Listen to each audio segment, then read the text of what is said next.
Bom, meninos, na aula nossa de hoje, na nossa videoaula, nós vamos falar um pouquinho sobre a estrutura geológica da Terra, ou seja, nós vamos falar sobre a litosfera.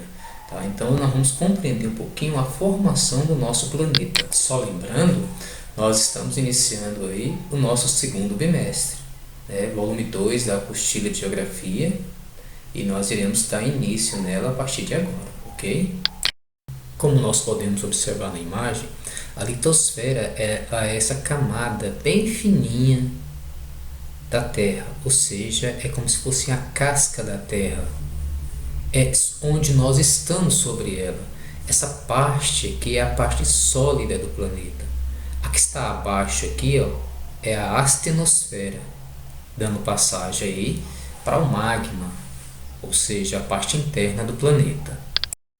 Nessa imagem, nós podemos observar como é constituído o nosso planeta. Observe que a primeira camadinha, essa que está por cima de tudo, é a crosta, que nós denominamos de litosfera aqui, ó.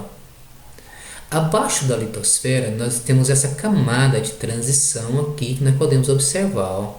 Ela é chamada de astenosfera. Abaixo da astenosfera, nessa parte aqui, ó, mais larga, mais densa, nós encontramos aqui, ó, a mesosfera, tá? E abaixo da mesosfera, nós encontramos aqui, ó, mais duas camadas, tá? O núcleo interno e o núcleo externo. Ou seja, esse núcleo interno, ele é sólido, constituído de metais mais pesados. Então, seja, conforme aprofunda em direção ao núcleo, a temperatura do planeta tende a aumentar, tá? Então, nós observamos que a parte superficial, a crosta, é a parte que perdeu o calor e esfriou, tá? Isso ao longo de milhares e milhares de anos. Começou a se formar há 4,6 bilhões de anos. Aqui agora ficou mais fácil observar a crosta. Aqui nós temos o manto, o núcleo externo, o núcleo interno. Isso faz que ocorra a constituição do nosso planeta Terra. Observe aqui para vocês compreenderem. A crosta, ela possui de 5 a 10 quilômetros nos oceanos e de 30 a 70 quilômetros nos continentes. Ou seja, nos continentes a crosta ela é bem mais larga e a temperatura nas profundidades da crosta chega a 400 graus Celsius. No manto, que é a parte que está abaixo, né, da crosta, a profundidade do manto pode chegar até 2.900 km e a temperatura nesse manto pode chegar em torno de 4.000 graus Celsius. No núcleo externo aqui, ó, que está aí entre 2.900 km e 5.150 km, a temperatura pode chegar de 4 a 5.000 graus Celsius. Agora, no núcleo interno, esse último aqui, ó, a parte bem mais profunda do planeta, a profundidade está em torno aí de 6.371 km, como podemos confirmar aqui, ó. E a temperatura chega aí, ó, a 5 a 6.000 graus Celsius. Para compreendermos, então, o nosso planeta, nós criamos o que nós chamamos de escala geológica do tempo, como nós podemos observar aqui nessa imagem. Nós temos aí toda uma classificação.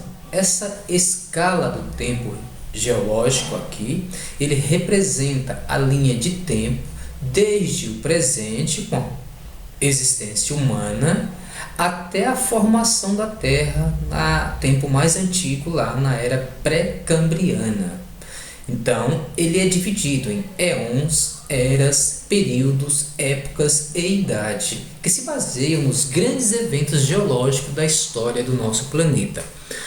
Ou seja, quando nós estudamos a história humana, nós dividimos a história humana em dia, semana, meses, anos, décadas, né? Ou seja, séculos e milênios.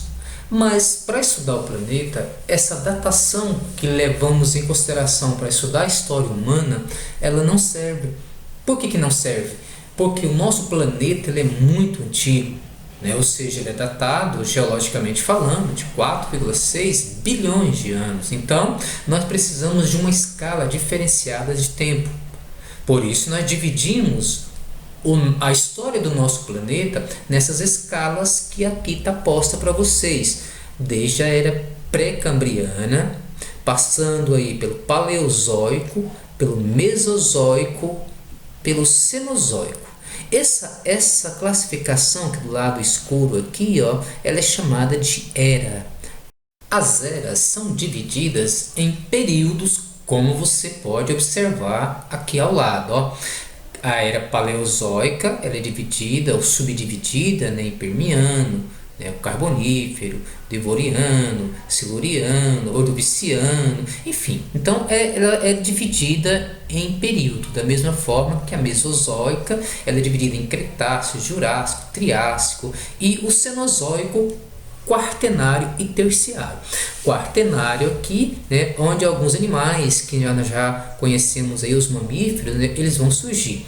E o Quaternário, a evolução do homem, né, ou seja, o homem propriamente dito, né? E esses períodos ocorrem dentro dele aqui, ó, os acontecimentos desde a primeira formação dos seres vivos lá no pré-cambriano até a evolução do homem no tempo mais moderno. Então é importante compreendermos toda essa classificação para podermos separar história humana do tempo geológico da Terra. Nosso planeta está em constante transformação. Ele mantém uma dinâmica. Os continentes se separam. No passado geológico eles eram unidos, mas por causa da força interna do planeta, esses continentes se separaram, ou seja, criando a forma como eles estão organizados hoje. Essa separação desse continente um do outro ocorre devido à força interna do planeta, como podemos observar aqui no matéria de capa, onde trabalha as fraturas da Terra. Imaginem um grande quebra-cabeças. Foi assim que os continentes se formaram há bilhões de anos.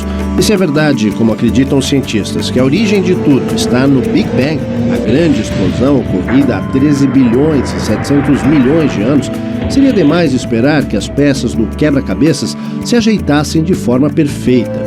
De toda aquela violência, ficaram fraturas. Estas, por sua vez, ao tentarem se acomodar, geram novas rachaduras. As forças tectônicas existentes no interior do globo liberam enormes quantidades de energia que levam aos terremotos e tsunamis. No total, esses cortes na estrutura da Terra chegam a milhares, mas alguns são pequenos e não chegam a causar danos. O número de falhas geológicas realmente perigosas não chega a 10. Na linha do tempo, elas se dividem entre as existentes desde a formação do planeta há bilhões de anos e as que foram surgindo ao longo de milhões ou milhares de anos, como resultado dos choques entre as placas tectônicas. Em outros pontos, as rachaduras servem de passagem ao calor que vem do centro da Terra e surge na forma de vulcões. Eles funcionam como se fossem válvulas de escape para as enormes quantidades de energia e calor que em algum momento não podem ser contidas e acabam explodindo. Essa dinâmica interna da Terra que faz com que os continentes se movam ocorre devido ao movimento de convecção interna do planeta. Vamos entender isso agora. Observe a imagem. Se a gente observar a imagem, a gente percebe o seguinte. Lembre que eu falei para vocês, quanto mais próximo do núcleo, mais quente. Lembre de uma água que você coloca para ferver em uma vasilha, em um fogão. Quando você acende o fogo embaixo da vasilha, com o tempo essa água tende a ferver, empurrando essa água para cima, fazendo esse movimento aqui, ó, indo lá em cima, esfriando e descendo. Tá? Aí nós falamos que a água está fervendo. Muito parecido com o movimento da água fervendo acontece no interior da Terra aqui, ó. Nós temos o núcleo interno que é muito quente, né? O núcleo chega aí a mais de 4.000 graus Celsius. Então o magma ele se eleva, ó, ele vai lá em cima, próximo da crosta já resfriada, perde calor, fica denso, pesado e desce novamente. Aqui ele se aquece e sobe novamente. Só que quando ele faz esse movimento, muitas das vezes ele encontra as fraturas, o local chamado de hotspot. Esse hotspot significa ponto quente, como a formação de um vulcão, que é uma válvula de escape jogando para fora aquela grande pressão, semelhante a uma panela de pressão quando está cozinhando, tá? Da mesma forma que o movimento aqui, ó, ele se acende, vai lá em cima, quando ele acha a abertura, ele escapa, a parte que não consegue sair volta novamente, fazendo esse ciclo constante aqui, ó. Então, quando ele sobe nessa direção, ele empurra essa placa para aquela direção ali, ó. Quando ele sobe aqui, ó, e faz esse movimento, ele empurra essa placa para cá. É o que separou a África da América do Sul, porque empurrou a África para essa direção e empurrou a América do Sul para essa direção, tá? Devido a esse movimento aqui, ó, um empurra para aquele lado de lá e o outro empurra para o lado de cá, separando, ok? Quando esse magma ele é empurrado para cima, como mostra aqui, ó, o que acontece? Ele encontra uma válvula de escape, que são os vulcões, como nós observamos aqui. Parte desse magma aqui, ó, ele entra nas rachaduras da rocha da litosfera e se acumula aqui dentro, ó. Quando ele se acumula aqui dentro, forma aqui uma rocha magmática intrusiva, ou seja, uma rocha magmática interna. Quando esse magma ele é empurrado e consegue chegar no cone vulcânico lá em cima, ele sai para fora e acaba formando aquela lava vulcânica, ali ele seca, porque ele mistura com terra, com areia, com os minerais, com matéria orgânica, com restos de animais mortos e vegetais, formam uma outra rocha, que nós chamamos de rocha magmática extrusiva, que ela foi jogada para fora, ela conseguiu chegar à superfície. Então, lá ela forma o basalto.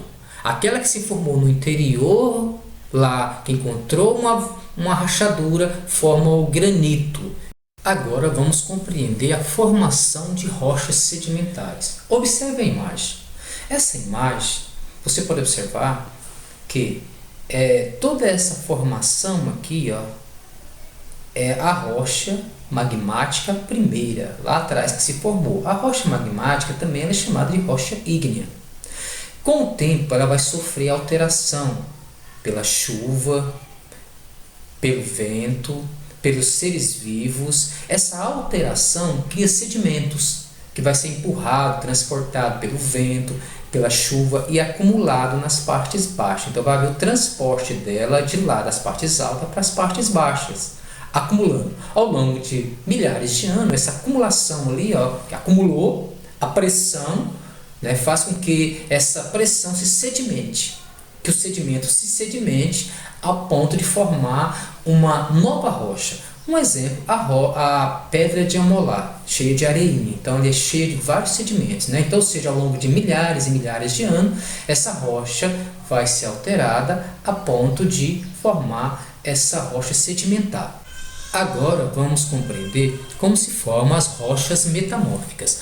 As rochas metamórficas são um produto da transformação de qualquer tipo de rocha levada a um ambiente onde as condições físicas, como pressão, como nós podemos observar aqui, ó, a pressão, a temperatura, aqui, ó, esse local baixo aqui foi acumulado de sedimento ao longo de milhões de anos.